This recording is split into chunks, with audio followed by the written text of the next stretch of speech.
क्षेत्र में विकास के नए कीर्तिमान स्थापित करने वाले योगी सरकार ने प्रदेश के अगर हेल्थ सेक्टर की बात करूं तो यहां भी काफी सराहनीय काम किया है और पिछले 75 सालों में हेल्थ इंफ्रास्ट्रक्चर में उतना काम नहीं हुआ जितना कि पिछले 5 सालों में हमने देखा है। प्रदेश में मेडिकल सुविधाओं का तेजी से विकास करने वाली योगी सरकार ने केंद्र सरकार के साथ मिलकर सालाना 5 लाख रुपए के स्वास्थ्य बीमा की सहायता से निःशुल्क उपचार की व्यवस्था समाज के अंतिम पायदान के वर्ग तक पहुंचाई और इस तरह सबका साथ और सबका विकास के नारे को जमीन पर उतारा गया। आइए सरकार की इन्हीं उपलब्धियों को बेहतर तरीके से समझने के लिए रिपब्लिक मीडिया नेटवर्क और उत्तर प्रदेश सरकार के संयुक्त आयोजन से हो रहे उभरता उत्तर प्रदेश शिखर सम्मेलन में सेहत का सवाल है इस चर्चा सत्र के माध्यम से अधिक जानकारी प्राप्त करते हैं। और इस सेशन के लिए मैं अपनी सहयोगी सुचरिता कुकरेती को मंच पर आमंत्रित करना चाहूंगी और उनके साथ जो खास मेहमान इस वक्त जुड़ रहे हैं उनका भी मैं आपसे परिचय करा दूं। Doctor R K. धीमान जो कि निदेशक हैं SGPGI लखनऊ के। हेपेटाइटिस सी को जहां तक बात करें तो उसे कंट्रोल करने और पूरे देश में इस गंभीर बीमारी के खिलाफ अभियान चलाने में डॉक्टर आर.के. धीमान को श्रेय जाता है। और इनके अलावा डॉक्टर सोनिया नित्यानंद जी जो कि निदेशक हैं डॉक्टर राम मनोहर लोहिया आयुर्विज्ञान संस्थान की स्वच्छ छवि और साथ ही साथ लंबे प्रशासनिक अनुभव से डॉक्टर सोनिया नित्यानंद प्रदेश के हेल्थ सेक्टर में एक नया मुकाम कर चुकी हैं। आज जो दो लोग मेरे साथ मंच पर हैं वो बखूबी जानते हैं कि किस तरह से उत्तर प्रदेश अगर एक स्वस्थ राज्य है तो उस स्वस्थ राज्य के पीछे उसकी जनता का स्वास्थ्य छुपा हुआ है। तो इसीलिए मुझे लगता है कि doctor DK. Dhiman, doctor Sonia Nityanand, बहुत बहुत स्वागत आप दोनों का मंच पर। मैं कोरोना से शुरुआत करना चाहूँगी डॉक्टर धीमान, क्योंकि 2 साल हमने ऐसा समय देखा है जब एक ऐसी आपदा जिसके बारे में देश दुनिया किसी को नहीं पता था और हमने शुरुआत से उसकी किस तरह से उसकी तैयारी की और किस तरह से हमने उसके ऊपर पार पाया। उत्तर प्रदेश में डॉक्टर धीमान, अगर मैं आपसे पूछूं, WHO ने तारीफ करी, नीति आयोग ने तारीफ की कि किस तरह से कोरोना मॉडल आपने एक सक्सेस स्टोरी मॉडल पेश कर दिया, किस तरह उत्तर प्रदेश में आपने कोरोना को पर पार पाया। मैं चाहूंगी कि सबसे पहले आप लोगों को बताएं उस कोरोना मॉडल के बारे में जिस पर आपने काम किया उत्तर प्रदेश में। धन्यवाद आपका रिपब्लिक नेटवर्क में आमंत्रण के लिए। और मैं आपको ये बताना चाहूँगा जो कोरोना की सक्सेस स्टोरी है, जैसे आपने बताया WHO और नीति आयोग और यहाँ तक कि टाइम्स मैगज़ीन में भी इसकी बहुत सराहना हुई है। तो ये मैं बताना चाहूँगा कि ये एक इंफ्रास्ट्रक्चर डेवलपमेंट था जिसमें हमारे माननीय मुख्यमंत्री श्री योगी जी ने खुद ही संचालन किया, खुद ही इसको सुपरवाइज़ किया। पूरे 2 लहर जो कि पहले 2020 में 2021 में हुई है उसको मैडम योगी जी ने खुद ही सुपरवाइज़ किया। कम से कम 2-3 घंटे वो रोज़ सुबह के देते थे। और इंफ्रास्ट्रक्चर डेवलपमेंट, और ये इंफ्रास्ट्रक्चर डेवलपमेंट जो है खाली टर्शरी केयर यानी कि SGPGI या राम मनोहर लोहिया या KGMU तक सीमित नहीं था। ये district hospital, primary health care centre और कम्युनिटी हेल्थ सेंटर तक गया। जैसा कि आपको बताया गया कि इंफ्रास्ट्रक्चर में हमारे पास में पहले RT-PCR करने की कोई सुविधा नहीं थी, लेकिन धीरे धीरे बढ़ाते हुए अगर आप देखें KGMU SGPGI राम मनोहर लोहिया से स्टार्ट करते हुए अब ये जो उपलब्ध है हमारे को इसकी वो डिस्ट्रिक्ट लेवल तक भी है। और यहाँ तक कि हम 2 लाख से भी रोज़ आज भी हम जो है टेस्ट कर रहे हैं, क्योंकि हम मानते हैं कि जब हम टेस्ट करेंगे उससे ही हम इसका डायग्नोसिस करेंगे, तभी हम ट्रैक करेंगे, फिर ही हम ट्रीट करेंगे। और ये व्यवस्था इतनी अच्छी थी कि जो हमारा इंटीग्रल कोविड केयर सेंटर था वहाँ से इन लोगों को डेली बात किया जाता था और उनकी ऑक्सीजन कंसंट्रेशन मालूम की जाती थी, टेम्परेचर किया जाता था। लेकिन जैसे ही पता चलता था कि ऑक्सीजन का लेवल कम हो रहा है तो हम उनको एडमिशन करते थे, चाहे वो सेकेंडरी केयर हो चाहे वो टर्शियरी केयर हो, जैसे उसकी आवश्यकता हो। एक तो इंफ्रास्ट्रक्चर हमने आपको ये बताया कि टेस्टिंग के बारे में। दूसरा ये था कि हमने जो है कैपेसिटी बिल्डिंग किया। जो डॉक्टर्स हैं बड़े बड़े संस्थान जैसे SGPGI KGMU वहाँ पे तो थे, लेकिन जो बाकी के 52 मेडिकल कॉलेज हैं जिसमें हमारे प्राइवेट मेडिकल कॉलेजेस भी हैं, तो हमने वहाँ पे कैपेसिटी बिल्डिंग करी टेलीमेडिसिन के द्वारा। 52 मेडिकल कॉलेजेस के वहाँ के डॉक्टरों को, वहाँ के नर्सिंग स्टाफ को, वहाँ के टेक्नीशियन स्टाफ को हमने ट्रेन किया और उन्होंने अपनी जो हैं सेवाएं उसी जगह पे मुझे लगता है प्रदान डॉक्टर धीमान यही शायद बड़ी बात है, क्योंकि आमतौर पर जो बड़े शहर हैं, लखनऊ हो गया, कानपुर हो गया, यहाँ पर सुविधाएं हैं, लेकिन जो छोटे शहर हैं वहाँ तक सुविधाएं कैसे पहुँचाई आप लोगों ने, जिसके बारे में आप बता रहे हैं। मुझे लगता है अगर इसी मॉडल पर काम किया जाए तभी आप हर व्यक्ति तक सुविधाएं पहुंचा सकते हैं। जिस बात को डॉक्टर धीमान कह रहे थे डॉक्टर सोनिया, जब उत्तर प्रदेश के मुख्यमंत्री कोविड ग्रस्त थे, हमने तब भी सुना वो बैठकें ले रहे थे कोविड को लेकर। जब वो ठीक हुए तो हमने देखा कि किस तरह से जिले जिले वो गए, और जब मुख्यमंत्री, सूबे का मुख्यमंत्री खुद हर जिले पहुंचता है तो वहां की मेडिकल इंफ्रास्ट्रक्चर उम्दा हो और लोगों तक पहुंचे, ये जिम्मेदारी हर किसी की बन जाती है। मैं चाहती हूँ उस पर आप कुछ कहें। काफ़ी चीज़ें डॉक्टर धीमान ने कवर करी हैं, बट पहला सेंटेंस मैं ये कहना चाहूँगी कि यूपी गवर्नमेंट में excellent leadership and effective governance की वजह से कोविड पे एक काबू हुआ है। ये दोनों ही चीज़ों ने बहुत ही पिविटल रोल प्ले करा है कोविड को काबू करने के लिए। आपने जैसे कहा है कि लीडरशिप बहुत इम्पोर्टेंट होती है। जब एक प्रदेश का लीडर ही माइक्रो प्लानिंग करेगा और माइक्रो सर्वेलेंस करेगा तो चीज़ें बहुत आगे बढ़ेंगी और बहुत एफिशिएंटली आगे बढ़ेंगी।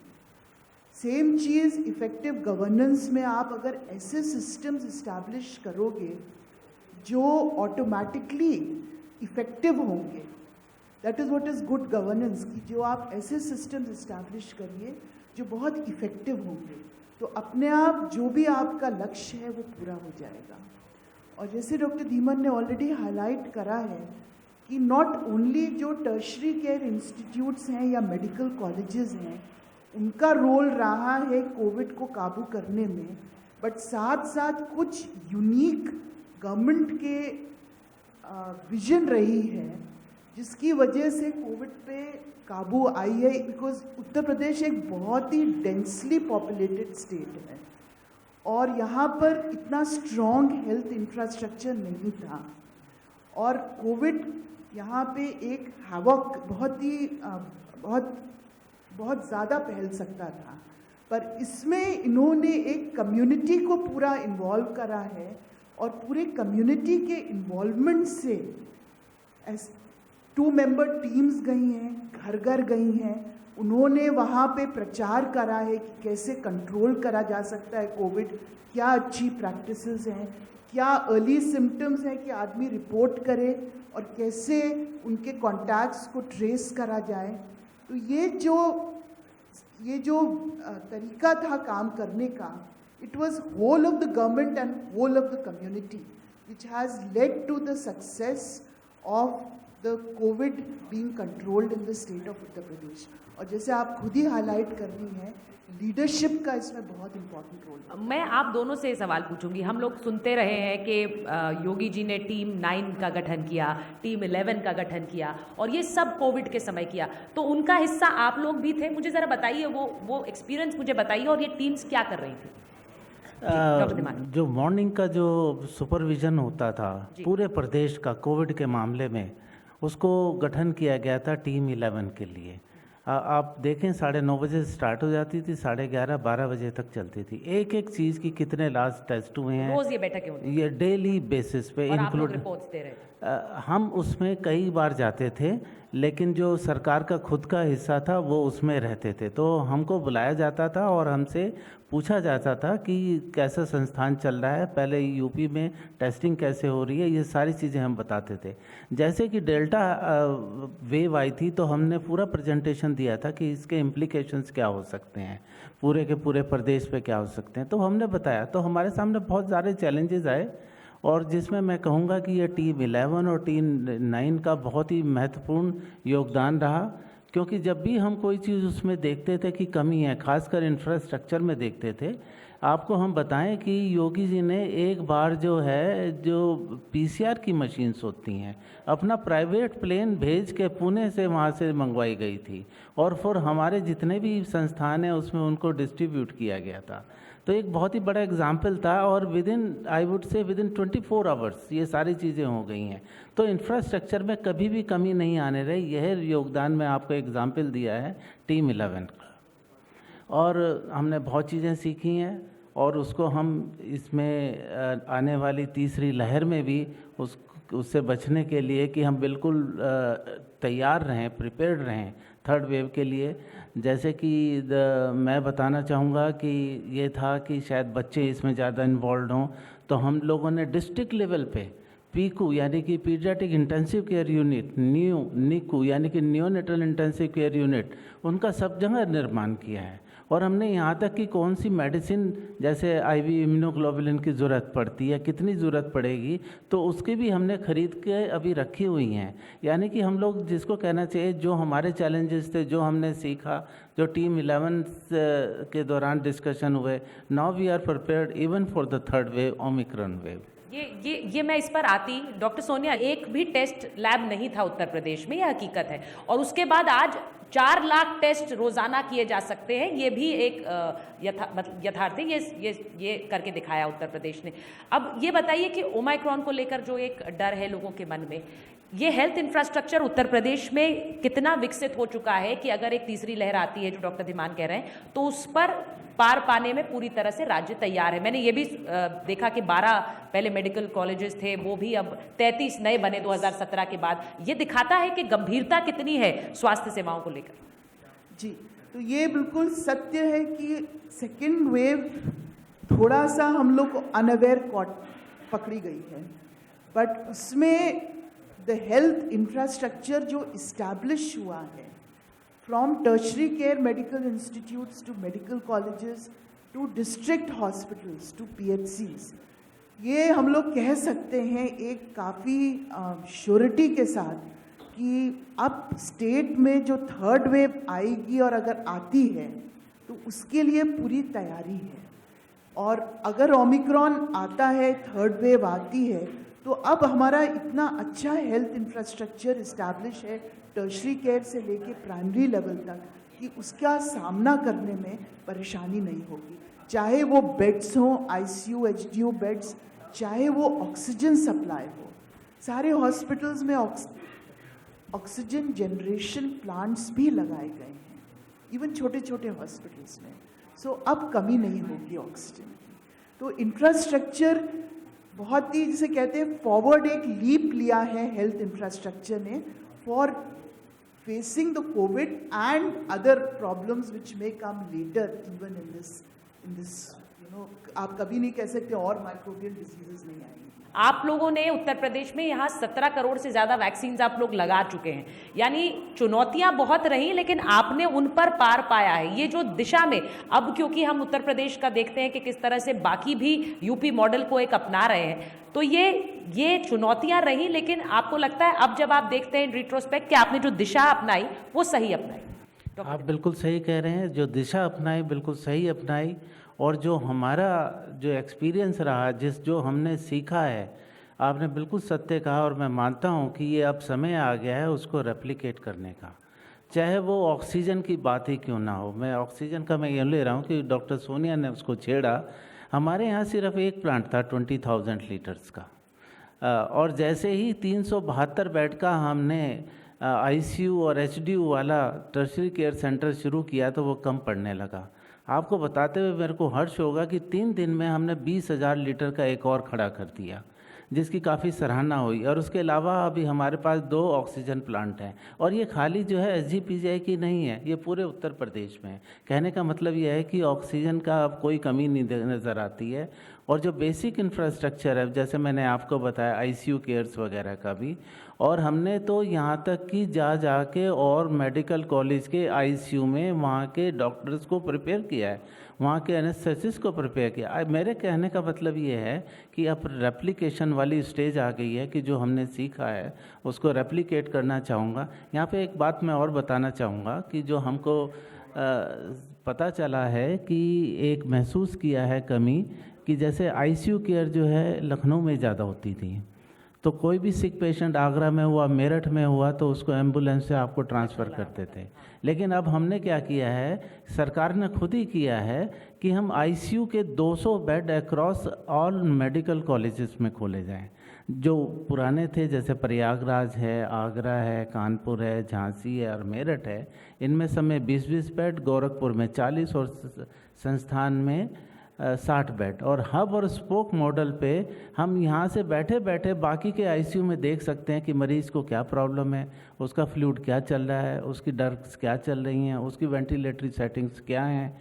तो हम यहाँ पे बैठे हुए ही वहाँ पर बता सकते हैं कि इसको ठीक करके और इस तरह से पेशेंट को फ़ायदा पहुँचाया जा सकता है। जो ये प्रोजेक्ट है टेली आईसीयू का जो हम कह रहे हैं, जो संयुक्त प्रोजेक्ट हम 7 मेडिकल कॉलेज में बना रहे हैं, ये अपने आप में उत्तर प्रदेश में पहला है और पूरे नेशनल लेवल पे भी ये पहला प्रोजेक्ट होगा। तो आपको मैंने जो शुरू में क्वेश्चन आपने स्टार्ट किया था, जो हम लोगों ने सीखा है, क्या उसको अब रेप्लिकेट करने की बारी है? और प्रदेशों में भी मैं कहूँगा बिल्कुल हम उस स्थिति में हैं इस समय कि हम इसको और जगह भी रेप्लिकेट कर सकते हैं। बिल्कुल, और सफल मॉडल है, लोगों को उससे फ़ायदा पहुंचा है, तो और राज्यों तक भी वो पहुंचे, ये हम भी चाहेंगे। डॉक्टर सोनिया, जैसा मैं अभी कह रही थी, 17 करोड़ से ज़्यादा वैक्सीन्स उत्तर प्रदेश में लगाई जा चुकी हैं, 8 करोड़ से ज़्यादा टेस्ट आप लोग कर चुके हैं, 64,000 कोविड हेल्पलाइन सेंटर्स हैं। अब मैं अपना एक व्यक्तिगत अनुभव बताऊं, एक जानकार जिन्हें चाहिए था एक बेड, और किस तरह से इस हेल्पलाइन पर मैंने कॉल किया, 2-3 बार कॉल किया, और वहाँ से जिस तरह का रिस्पांस मिलता था कि आप ऑक्सीजन लेवल बताइए, इनको अभी आपको लाने की ज़रूरत नहीं है आप, और जब ज़रूरत पड़ी तो उन्होंने ये भी बताया कहाँ अस्पताल है। मुझे लगता है कि आम आदमी के लिए यही ज़रूरी है कि जिस समय उसको सुविधा की ज़रूरत है उसे वो सुविधा मिले और राज्य सरकार द्वारा मिले। ये इंटीग्रेटेड जो सिस्टम है, कोविड हेल्पलाइन सिस्टम, ये आपको लगता है कितना ज़रूरी है किसी भी राज्य के लिए जनता से सीधा कनेक्ट रखने के लिए, स्वास्थ्य सेवाओं के लिए? जी बिल्कुल, आपने सही कहा कि एक प्राइमरी कंट्रोल रूम सेटअप हुआ था एंड कंट्रोल रूम 24 घंटे चला है, और कंट्रोल रूम में हर केस की इमीडिएट रिपोर्टिंग हो रही थी, किस हॉस्पिटल में कौन सा बेड खाली है वहाँ पे इसकी इंफॉर्मेशन थी, और अगर पेशेंट डिटेक्ट होता था और उसको ज़रूरत होती थी T3 लेवल के एडमिशन के लिए या आइसोलेशन की फैसिलिटी, तो कोविड रूम डायरेक्ट करता था कि आपको इस हॉस्पिटल जाना है या उस हॉस्पिटल जाना है या वहाँ जाना है या कुछ नहीं करना है, अभी घर पे होम आइसोलेशन पे रहना है। और कोविड रूम के साथ साथ जैसे आपने हाईलाइट करा, इतनी सारी हेल्पलाइंस थी। ऑल्सो जो आपने एक बात छेड़ी थी वो बहुत ही महत्वपूर्ण है, इस स्टेट में जो वैक्सीनेशन प्रोग्राम है वो भी एक फ्लैगशिप प्रोग्राम है। हम लोग डायरेक्टली विटनेस हैं, you know, we as the head of the institutes, कि how beautifully that vaccination programme was controlled by the government. ये हर चीज़ वहाँ से लिस्ट आती थी, list was totally complied by. ये नहीं है कि मैं वीआईपी हूँ, मेरी ये जान पहचान है, मैं ये हूँ, मैं वो हूँ, या मेरे बच्चे को या मेरे फादर को या मेरे मदर को, ये सब कुछ नहीं था। It was totally heads of. इतना डिसिप्लिन वैक्सीनेशन में रहा है और उसी की वजह से ये प्रोग्राम बहुत स्मूथली गया है। और जहाँ तक आप कह रहे थे लीडरशिप की बात है, I am a witness 2 times हमारे ऑनरेबल सीएम साहब खुद अचानक आए हैं हम लोग के वैक्सीनेशन सेंटर पे, और उन्होंने देखा है कि क्या हो रहा है, और जो लोग एंगेज थे वैक्सीनेशन में उनको उन्होंने एक शाबाशी भी दी है। तो उससे काफ़ी इन चीज़ों से बहुत ही उत्साह मिलता है, लोग और इसको अच्छे ढंग से करते हैं। And all the CMO staff जो है उन्होंने वैक्सीनेशन प्रोग्राम को बहुत ही सिंसियरली रन करा है। मैं कहना चाहूँगी कि कोरोना एक ऐसी आपदा थी जिसके बारे में किसी को नहीं पता था, देश दुनिया में लोगों को नहीं पता था। हमने उसके सामने एक लड़ाई लड़ी, उत्तर प्रदेश ने वो लड़ाई लड़ी और किस तरह से सफलतापूर्वक लड़ी कि आज उत्तर प्रदेश के लोग एक आत्मविश्वास के साथ आगे बढ़ रहे हैं कि जैसी भी आपदा हो उससे हम लड़ पाएंगे। बहुत बहुत धन्यवाद आप दोनों का मंच पर आने के लिए, हमसे बात करने के लिए और इस उभरते उत्तर प्रदेश में स्वास्थ्य सेवाओं के बारे में लोगों को बताने के लिए। बहुत बहुत धन्यवाद। Thank you.